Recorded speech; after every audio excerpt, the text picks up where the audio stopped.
What's up, guys? Welcome back to a StarCraft 2 video. I am again your caster, War Battle, and in this episode, or video, I guess you could call it an episode, it's the fourth game in the Best of 7 series between Flipside Tactics Academy and Rival Gaming. The current score is 3-0 in favor of Rival Gaming. And to introduce our players, we have spawning in the top left-hand corner for Flipside Tactics. It's the green Protoss player. Can he bring it back for his team and reverse all kill? It is Rengen. And his opponent on a tear right now. Can he finish it off for his team and close it out? It is going to be the red Terran player for Rival Gaming, Cuddlebear.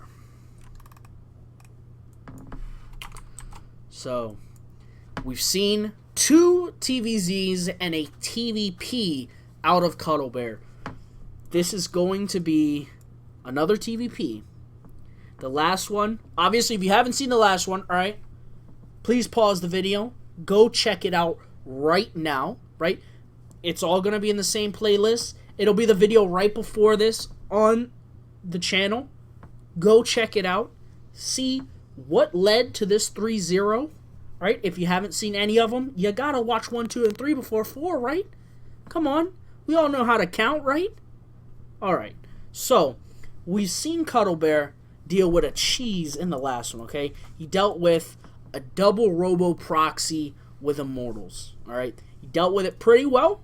He got a Liberator across the map, did some pretty good damage, and then caught Nexa with his pants down a little bit, with a little bit of Miss Micro, and was able to kill some Immortals, and that was kind of game at that point. There wasn't really coming back from there for Nexa. And we're going to see a Reaper expand out of Cuddlebear, so he's going to be playing a little bit more economically focused in this game. Last game, he played a lot more defensive. I'm not sure if he kind of knew how Nexa played, because a lot of these guys, they meet each other on the ladder. They play each other quite a bit, probably. I don't know exactly, but they probably know a good bit about each other, Both teams got, multiple members in it, so they probably all talk a little bit and go, excuse me, hey, so-and-so likes to do this, or so-and-so likes to do that, right? Just kind of regular things that a lot of people you're going to see out of a lot of people. So, oh, no. No! The Reaper! No! Oh! He got away with it. Oh! It was so close right there. He almost lost that Reaper, which is really big. You can't lose that Reaper because that's all your scouting. That's all your scouting in the early game at this point, because you don't want to waste a scan. You want to get these mules out. You want to make that little bit of extra cheese where you can, right? And we got this Reaper. He's just scouting here. He's seeing if there's a third base. He knows there's a natural down. He knows this was a fast expand build out of Rengen. He doesn't know exactly what the tech is. He doesn't know that it's a Twilight Council and a Robo. He doesn't know that he threw 2 gates down behind it. He can assume that gates got thrown down because obviously there's not an expansion. So what did he do with that extra 300 minerals right here, Rengen being a Grandmaster player, they spend their money for the most part when they should be, right? Obviously, neither one of these guys are like, your top-end pros, Cuddlebear. This isn't Polt. And, this right here, this isn't obviously like Neeb or, or First or Classic or any of those kind of players, But these guys are Grandmaster players. They know a thing or two about the game. They know a thing or two about how to spend their money in the game, and be able to spend it efficiently. Obviously, floating a little bit, but that's because the way Protoss works, if you guys are new to StarCraft, which I welcome you guys if you're new to StarCraft, because StarCraft is a wonderful game. It is a wonderful game that I love so much, and I definitely hope you stay and enjoy it a little bit with everybody, because it's worth it. It is a lot of fun. But the way Protoss works is they warp in their units, okay? They warp them in. So you tend to float a large amount, spend it all. It spends in waves because the way that it works, a warp gate. Takes a certain amount of time before it has a cooldown on it before you can warp in another unit. Okay? So you can't just like constantly be warping in units, right? So you warp in those 3 because he's got 3 warp gates, and now he's got to wait a little while before he can warp more in. So what is he going to do? Alright, well, you float a little bit, then you spend it, right? That's how it works. And he was floating a little bit to put the Nexus down. Makes sense. Now, Cuddlebear, he's going for some drops here. He's going for some drop play. He's got the 3rd base going down. He's moving some units across the map. He wants to get a little bit aggressive. But Rengen, he's not worried. He's not worried. He's got Blink. Now, having Blink, that's really huge here. Now, I think he can fight this. He can just kite it a little bit, blink back, deal some damage here and there. We got the Observer, just out of range of the scan, so didn't get caught. And behind this Cuddlebear, he's doing his thing, man. He's getting his +1 here. He's putting his 3rd base. He's finishing constructing his 3rd base, and he's just gonna keep on putting on the pressure here. You know, just poke at the front here and there. You know, you don't want to lose this. This right here, this is your insurance policy. This is really big for you, right? And you might go, well, it's only a couple units. How is this an insurance policy? Well, he's kind of moving units across the map, right? Because he wants to keep putting on pressure. He wants to put on pressure. He wants to force Rengen to stay at home. He wants to force him to stay at home so that he's not going across the map and pressuring him, so that he can just take this 3rd base without any problem, you know, and just do his thing, right? It also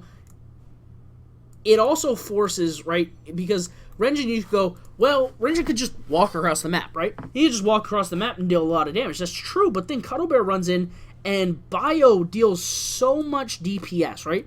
Marines shoot so fast and deal such good damage that you can't just walk across the map, because they're gonna beat you, you know, because he'll just lift up and head to the corner of the map, you know, up here, where you're not gonna be able to kill him.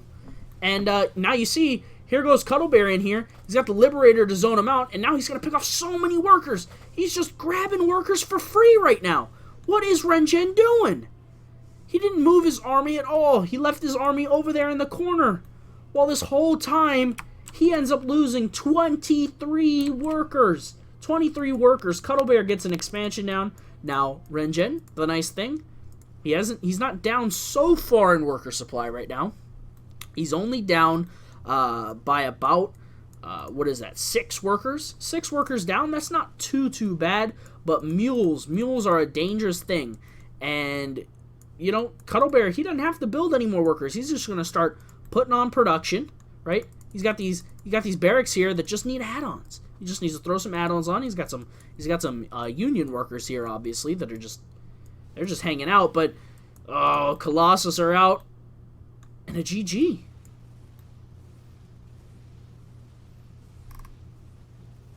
Oh, I feel like we have to go back now, right?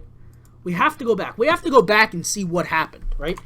We have to go back and see what just happened, right? So this is right after the drop. He's getting some Colossus out. Now behind this we see the Liberator's heading to the main. The Liberator's going to do some pressure at the main. He's pressuring these rocks, right? A second avenue to keep poking up. Behind this, he's got 2 drops. He is going to hit them at 3 places at once. 3 places at once right now. He is not playing around right now. The Liberator getting a position, forcing the pull, right? He's going to push up. He's going to force Rengen back. Now, while he's forcing Rengen back, he's going to move in with these units. This is perfect. This is textbook play. He eliminates the main, forces the units into the natural. He's going to pull away. Behind this, he's going to head into this 3rd base and kill all the workers. Rengen just cannot keep up with the multitasking in this game. The multiple drops, the multiple pressures from different avenues, and behind it, Cuddlebear, he's just doing his thing. He's just building more units, getting farther and farther ahead. So, I thank you guys for watching. If you enjoyed the video, please hit the like button, hit the subscribe button. If you have a comment, question, or concern, leave it in the comment section below. And if you have not already, please go check out the Rival Gaming Twitter in the description at Rival Gaming Pro. And go check out the website that is also in the description. The website is still early development right now, so it's not super far along. It's still missing a few things, so don't be like, oh my god, it doesn't look like a super top level website yet. No, not yet, but it will. It will. Just give us time. But yeah, thanks for watching, guys. It will be a 4-0 win for Rival Gaming in Week 2 of the DuSt League. And I'll see you guys in the next series.